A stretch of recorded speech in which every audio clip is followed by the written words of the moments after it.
Depois de acatar o pedido de impeachment contra a presidente Dilma Rousseff, o presidente da Câmara Federal em Brasília, Eduardo Cunha, abriu uma porta para uma série de passos que deverão ser tomados a partir de agora. E é para explicar como funciona todo esse processo que a gente conversa agora ao vivo com o analista político João Edson. Bom dia, obrigado pela sua presença ao vivo aqui no Jornal da Manhã.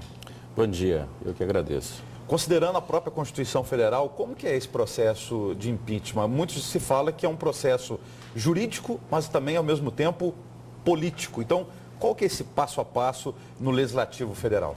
Bom, a primeira questão, o impeachment por si só é um processo político. Seja ele agora, aconteceu com o Collor, quando ele vir a ocorrer, ele é um processo político, porque ele é decidido a partir de instâncias políticas. A gente chama de processo jurídico quando ele inicia numa instância jurídica. Ela inicia numa instância política. Então, o impeachment não tem... muitas vezes faz essa celeuma, que é a briga entre oposição, situação, tá.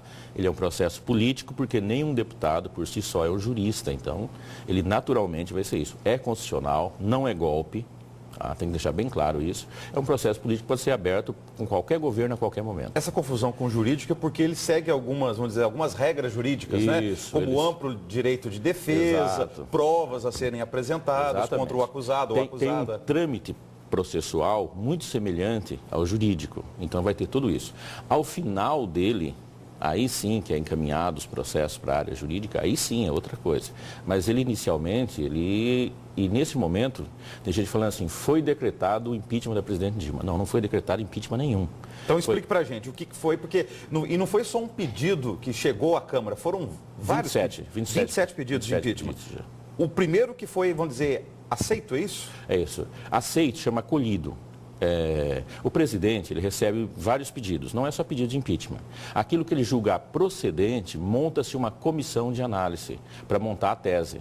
O que o Eduardo Cunha fez? Ele recebeu desses, me parece de 34, 27 que chegou até lá, desses 27, ele acolheu o seguinte, escuta, esse aqui é legal, pegou o papel, deu uma olhada, vamos montar uma comissão para analisar ele. E esse pedido é sobre o que especificamente? Ele tem alguns itens interessantes dentro dele, mas o mais importante é a pedalada fiscal.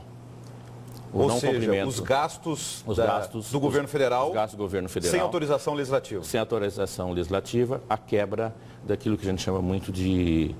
ficou muito comum no Brasil pós-Fernando Henrique Cardoso, que é responsabilidade fiscal. Que tem a lei da responsabilidade fiscal e ela quebrou isso. Agora, então, como que começa esse processo? Quer dizer, vai ser feita a abertura desse processo. Isso. Foi lido já em plenário? E agora? Ontem foi o último passo para montar-se análise. Foi lido em plenário. Agora, os partidos políticos, aí existe uma equação, eles vão indicar representantes, formam uma comissão, e essa comissão ela vai fazer a análise e montar a tese. Com a tese em mão, vai a plenário.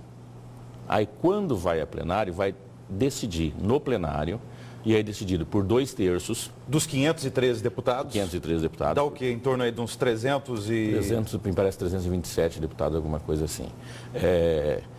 A partir daí que abre-se o impeachment. Lembrando, lá no processo do Collor, é bom a gente fazer essa comparação, os mais jovens não vão lembrar, mas os da nossa idade aqui vão lembrar disso. Fazem 23 anos. O que ocorreu? Quando foi decretado a abertura do processo, o Collor renunciou. Então, muita gente está fazendo alguma confusão nisso.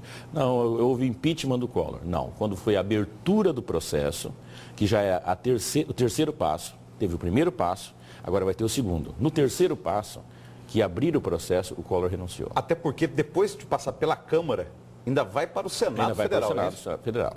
Então, existe toda uma relação de trâmite. Só lembrando, tem gente que está achando que isso vai ser rápido. Não, isso não é rápido. O do Collor foi em torno de 4 meses, né? E não tinha o Natal no meio, não tinha Carnaval no meio. O que se discute, e agora eu não acredito nisso, é que vão acabar com o recesso parlamentar. Não vão acabar com o recesso parlamentar. O máximo é ampliar alguns dias ali, porque todo mundo sabe, seja a oposição ou situação, que o tempo é amigo da pessoa processada. Toda pessoa que é presa, processada, alguma coisa, tudo que ela quer é tempo. Por isso que se fala que defesa, advogado, por exemplo, quer ganhar tempo em favor do acusado, é isso? Está ganhando tempo, é isso? Então essa história da situação, não, vamos acelerar logo, isso é mentira. Isso não existe. Aliás, mentira é o que não falta em todos esses processos. Agora, não podemos esquecer, o senhor falou de Natal e Ano Novo, mas não podemos esquecer ano que vem também, né? Porque ano que vem nós temos, Ano eleitoral. Reforma eleitoral jogou para final de março, início de abril, o prazo de mudança partidária ou filiação partidária para quem quer disputar a eleição para vereador e prefeito ano que vem. Exatamente. Temos ano que vem, o senhor falou aí bem, a eleição em outubro e temos ainda as Olimpíadas no Rio em agosto. Isso.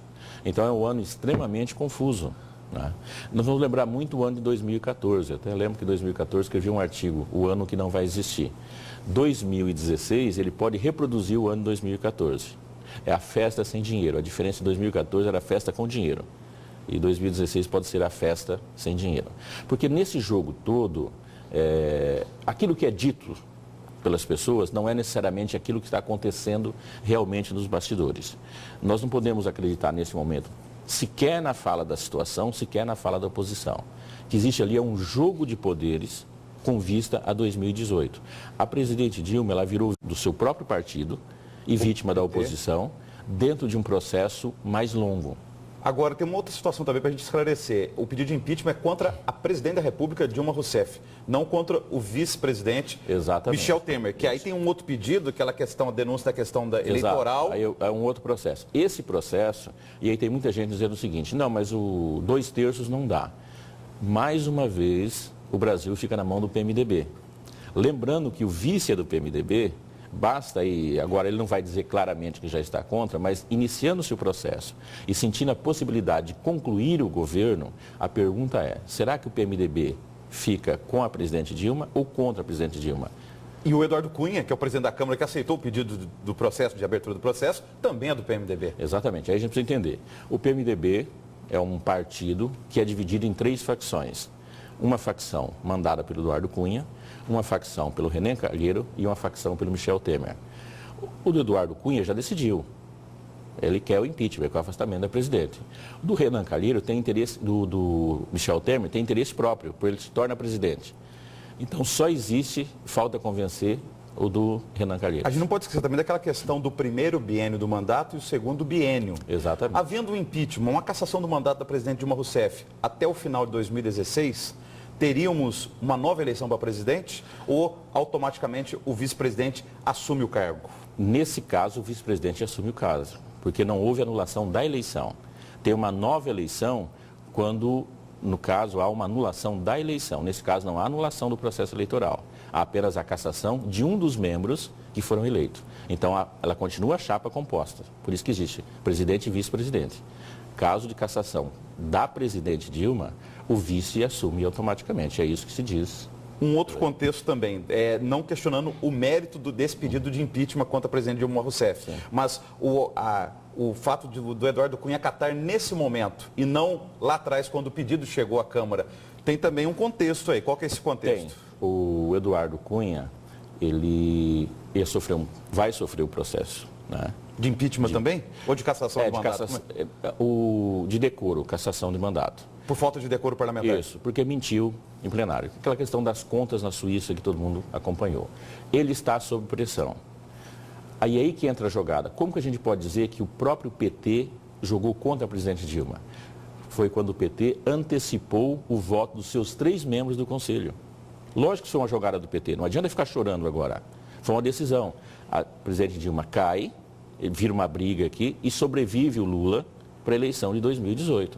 Isso foi uma grande jogada de companheiros que meteu a faca um nas costas do outro. Isso é indiscutível, está muito claro esse processo.